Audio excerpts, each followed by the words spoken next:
ઝુંપડપટ્ટીની બહેન બંગલાના દાદરા ચડી જાય અને હાથમાં વાટકો, અને વાટકો જોઈને કે બેન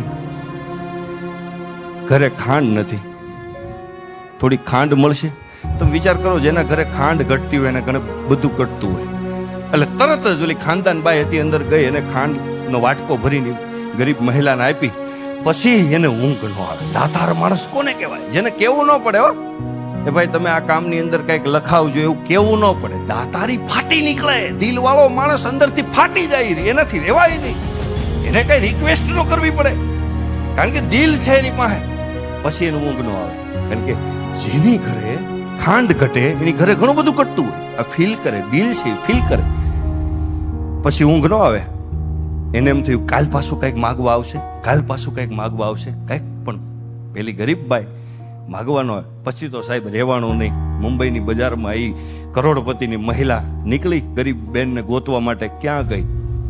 ડગલા માંડે છે, ઝુંપડપટ્ટીની અંદર ઘૂસે છે. ગરીબ બેન રાજી થઈ જાય છે, બેન તમે. પણ મહત્વની વસ્તુ, મુદ્દાની વસ્તુ, એ કરોડપતિ બાઈની હાથમાં એક વાટકો હતો. અને વાટકો જઈ અને ગરીબ મહિલા હતી એને એમ કીધું કે બેન તારી ઘરે મીઠું છે? કે આ છે ને. તો એક વાટકો ભરી દે ને, મારા ઘરે નથી. સાહેબ પ્રસંગ જોજો તમે. એ મીઠાનો વાટકો લઈ અને પોતાના બંગલાના દાદરા ચડે છે. હિંડોલા ઉપર એનો ધણી બેઠો છે. એ જોવે છે, હાથમાં વાટકો જઈ ધણી ટકોર કરે છે. એટલે તમારો સ્વભાવ સુધરો નહીં. આપણા ઘરે શું ઘટે છે? તમારા માગવા નીકળાય ત્યારે સાહેબ એ સ્ત્રીએ જવાબ આપ્યો હતો ને, આ યુવાનોને હૃદયની અંદર ગાંઠ મારી લીધા જેવો જવાબ છે. આ ગુણ જો તમારી મારી અંદર હશે ને સાહેબ, આપણે રાજ કરવાના છે.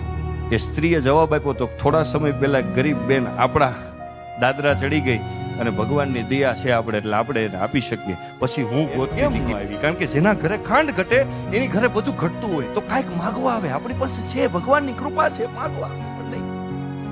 પછી મારાથી રહેવાનું નહીં, હું મીઠું માગવા. પણ એ કે મીઠું માગવા ન જવાય, કંઈક દેવા જવાય. એ કે હું મીઠું એના ઘરે એટલા માટે માગવા ગઈ કે એને ફરી આપણા ઘરે કંઈક માગવા આવવું હોય ને તો એના પગ ભારે ન થાય ને એને સંકોચ ન થવો જોઈએ. ભલા માણસ, એક દાતાર માણસ પોતાની દાતારી દાખવા માટે પોતે ભિખારી બની જાય છે, એને શરમ નથી આવતી, અને દાતારી કહેવાય છે. એટલે મને કહેવાનું મન થાય કે જીવતા છીએ તો નામનું મહત્વ, મરણ પછી એને નનામી કહેવાય. જિંદગી કોઈની આપેલી ઉધાર છે સાહેબ, એને પાછી ના આપો તો તમારી ખામી કહેવાય. રડતા રડતા એવાતા જિંદગીમાં હસતા જાઓ તો વાત જામી કહેવાય. બાકી તો ઘણા જીવે છે ને ઘણા મરે છે, ઘણા જીવે છે ને ઘણા મરે છે. એ બધી ગુલામી કહેવાય. આવા સમાજ માટે ક્યાંક શહીદ થાવ ને એનું નામ સલામી કહેવાય. ભલામણ કોક આવ્યા અને કોક ગયા, અને વચ્ચે કંઈક જે કરતા ગયા એને જગત યાદ કરે છે. પણ આ થાતું શું કામ નથી ખબર? શું કામ નથી થતું ખબર? આપણને એવો ફાંકો છે કે આપણે 500 વર્ષ જીવવાના છે. એ ફાંકો કોરોનામાં કાઢ નાખ્યો કુદરતે, તોય હજી ભેગું નથી થતું.